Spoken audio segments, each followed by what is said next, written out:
Seriously though, how could you have the baby of a guy who divorced you? Oh, maybe you couldn't forget about me. Did you think that keeping the baby might bring me back to you? Really, is that it? He was being beyond ridiculous. Looking back on it now, it was really a good decision to break up with him. If I had stayed with such a moron, I would never have found the happiness I have now. Today, I would like to talk about my unforgettable stained past and my rebellion.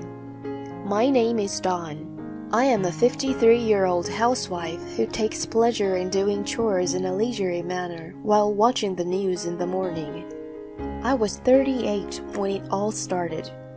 I was living an ordinary life with my husband, Matt, but I started to feel a bit of uneasiness in our marriage.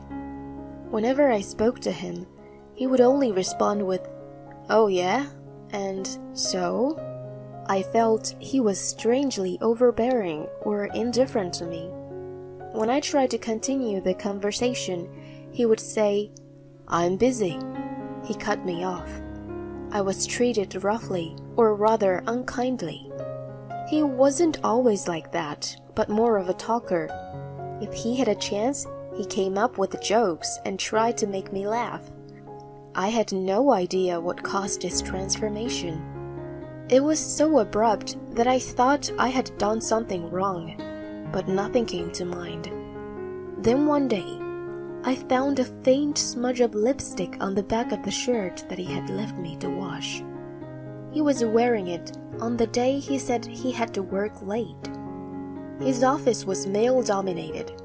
I didn't think that there was a male colleague who put lipstick on and leaned on his back. If there was, it was scary to imagine. Maybe it was a woman. The thought naturally came up in my mind. But a single smudge of lipstick wasn't hard evidence. He could say someone tripped and bumped into him or any other excuses. I thought I would have to wait and get some more evidence. I carefully checked his behavior to see if there was anything unusual. Ironically, just by being a little more aware, I found a raft of evidence of cheating. For example, when we were in bed at night, he always needed to go to the bathroom around 2 a.m. I had never suspected it before, but it seemed that he was on the phone with a woman at that time. I once saw a long hair coming out of the inside of his suit. I also found a trace of what appeared to be lipstick on his handkerchief after a close inspection. The final nail in the coffin was when I borrowed his car for the first time in a while. It was a lip balm. Unless he was a fan of colored lip balm, I thought it was going to be the most exculpatory evidence ever. Married for 10 years. I felt the frustration of losing him to some random woman and the despair of not wanting to be alone. My love for him started pouring out. I wondered if there was really no way to start over. Was there anything I could do to make him come back to me? Was there a way to make him fall in love with me again? Just as I was twisting my brain, my suspicion of pregnancy came to light. I thought the timing was a gift from God. We had no children. The cause of his infidelity was that we were stuck in a rut. If so, the pregnancy might have been a chance for him to change. I gave him the news with hope. However, he said, "No way, give me a break. What a pain in the ass. Let's divorce." I couldn't believe my ears. Well, now that I think about it, I guess I was too naive. It was rare that a husband who was cheating on his wife straightened up and became faithful all of a sudden. It only happened in movies. Despite all that, I believed at the time that we still had a chance. We had known each other for a long time after all. "How dare you? It's your baby!" "I'm sure the baby is better off without a father like me. And you already know, don't you?" My heart skipped a beat when I saw the smirk on his face. I'm having an affair. I had planned to use the pregnancy as an opportunity to reconcile our relationship without acknowledging his adultery. I felt as if I had been pushed off a cliff. I thought that if the affair came to light, the marriage would become strained and he would not come back. It was another naivete on my part. I wanted you to find out, so I did everything I could to leave evidence, but he didn't say anything at all. I'm getting tired of it. What do you mean? I've been waiting for you to tell me. No way you're cheating on me. I want a divorce. Don't make it harder on me. You're joking, right? I won't go through all this trouble just for a joke. I have a cute 24-year-old girlfriend right now. I have no use for a 38-year-old who is going to get that from pregnancy, he continued to say. I can imagine you becoming like Eric Cartman. He laughed hard by himself. It wasn't funny at all. Here, I'll pay you alimony or whatever you want. Sign them. He presented me with the divorce papers. I cried for 3 days and 3 nights. When I noticed that he stopped coming home, I finally made up my mind and went to see an attorney. 5 years had passed since then. I was afraid of being alone at an old age, but I fortunately remarried my childhood friend, Larry, who was also divorced. We were living modestly with our child. Larry's ex-wife had been unfaithful, and he went through a hard divorce as well. Because we had been through similar pain, I felt very comfortable being with him. He took me out to a fancy restaurant for our wedding anniversary and gave me a nice gift for my birthday every year. He made sure that I knew he loved me. I prayed that those happy days would go on forever and welcomed another wedding anniversary. It was supposed to be a pleasant dinner at the usual upscale restaurant. Oh my God, it's Dawn. It was Matt, who frowned when he saw me. Why are you here? I couldn't help but show my dismay. What a tragedy. I happened to run into him as he came out of the restroom. I am entertaining my client. I am busy. Unlike you, just hanging around carefree.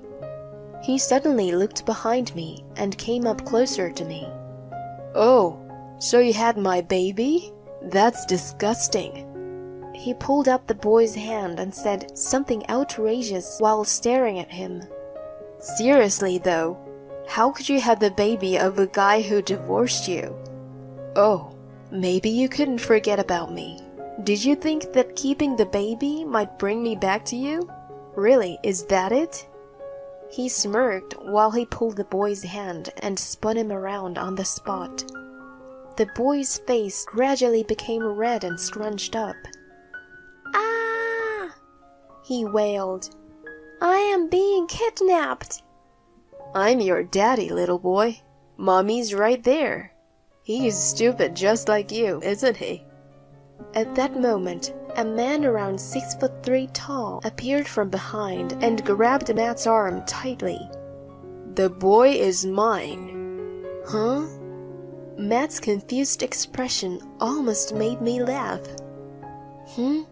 Is this your new husband? I kept my mouth shut. I don't know what you're talking about, but you don't think you're going to get away easily after making my son cry, do you?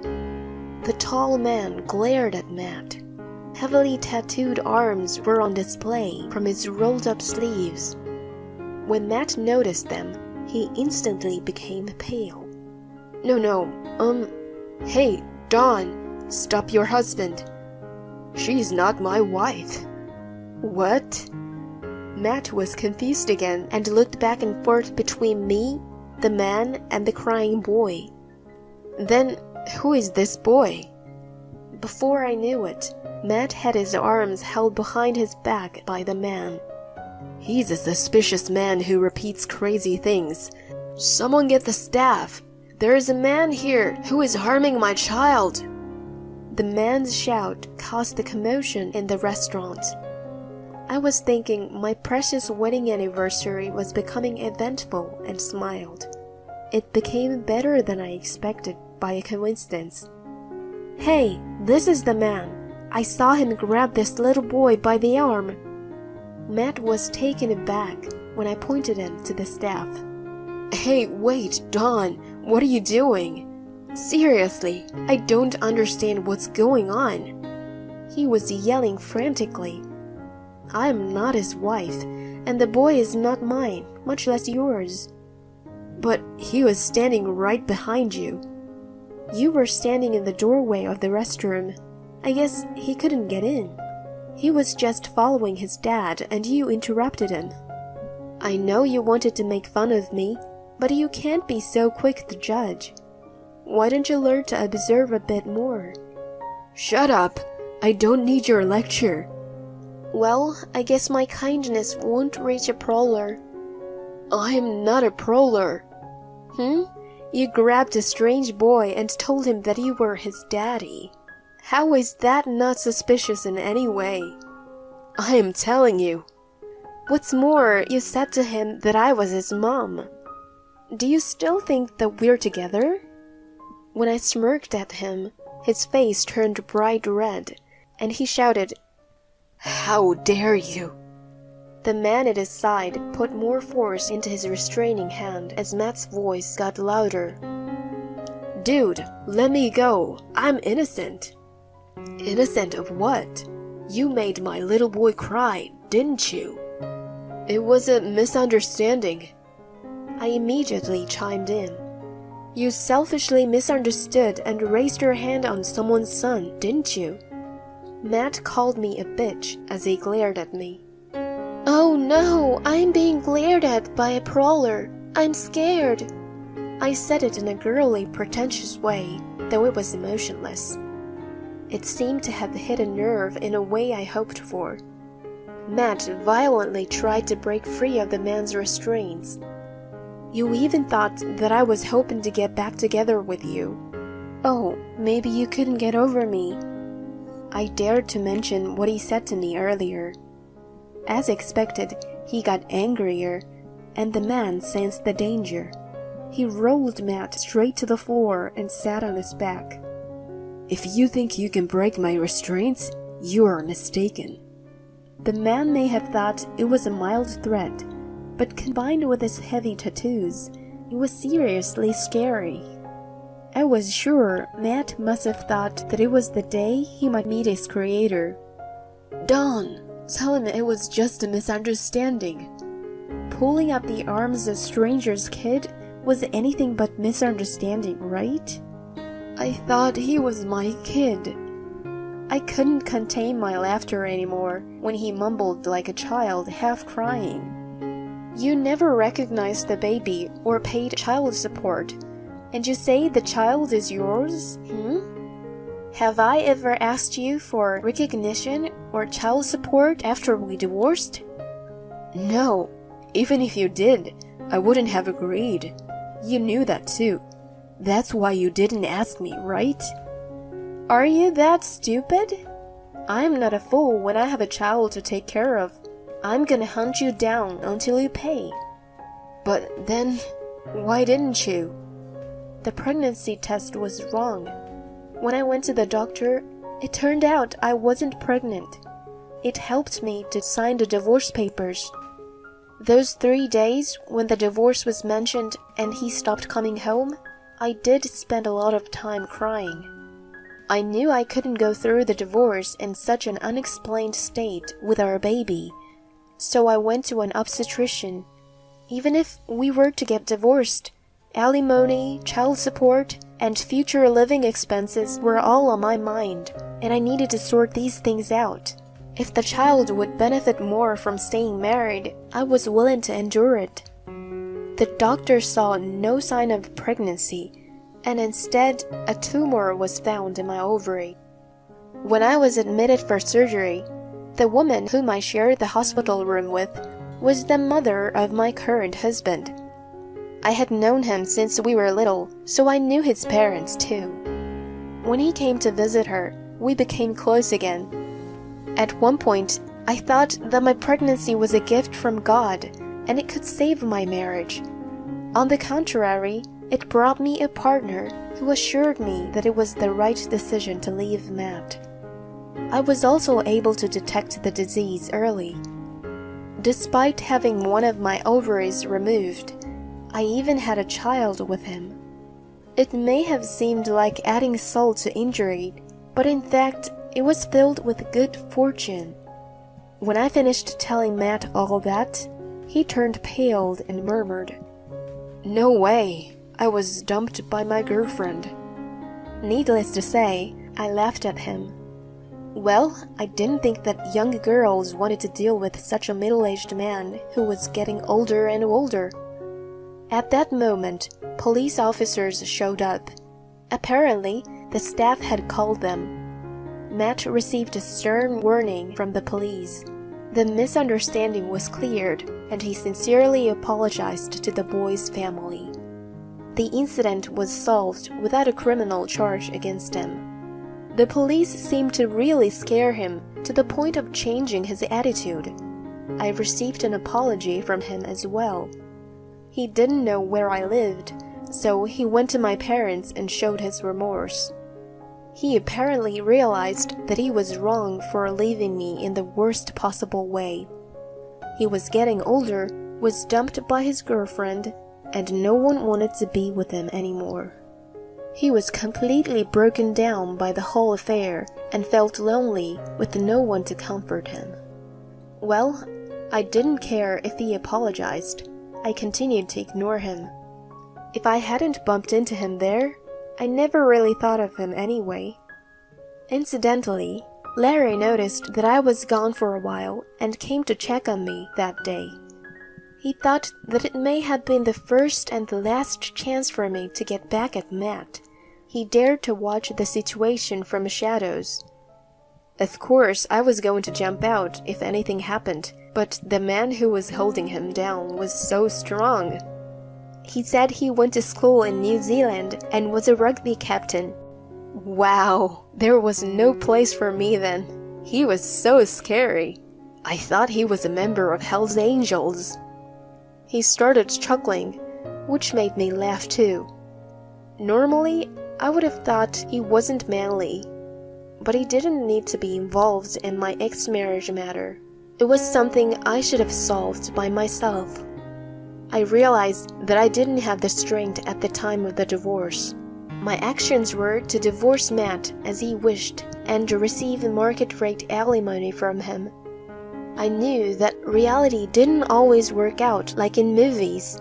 There was no way I was going to demand an unbelievable amount, and I also had lost the power to resist. I was finally able to speak up to Matt with unwavering determination. I thought that I became stronger in a real sense. I could really focus on Larry and my child after that. Strangely, our wedding anniversary that year marked a new beginning for me. Now, Larry is a freelance architect. I have quit my part-time job, and I'm enjoying being a relaxed housewife with a doubled salary. When I tell my somewhat rebellious pubescent daughter to do something, she complains, but when I don't, she quietly helps me. Larry and I keep it a secret that she has an irresistible teenage rebellion quality. Since I gave birth at an advanced age, I have only one child. The three of us and 2 dogs are enough to make a cheerful house, though. Matt and I had a hard time conceiving, but with Larry, I was able to get pregnant, even with only 1 ovary. I guess this is a fate in a sense, the dream of marrying my own special person, which I secretly longed for when I was a child. I never thought I would be able to fulfill it through a second marriage. It's almost like a fairy tale. I cherish the happy days that come as a matter of course, but never take them for granted.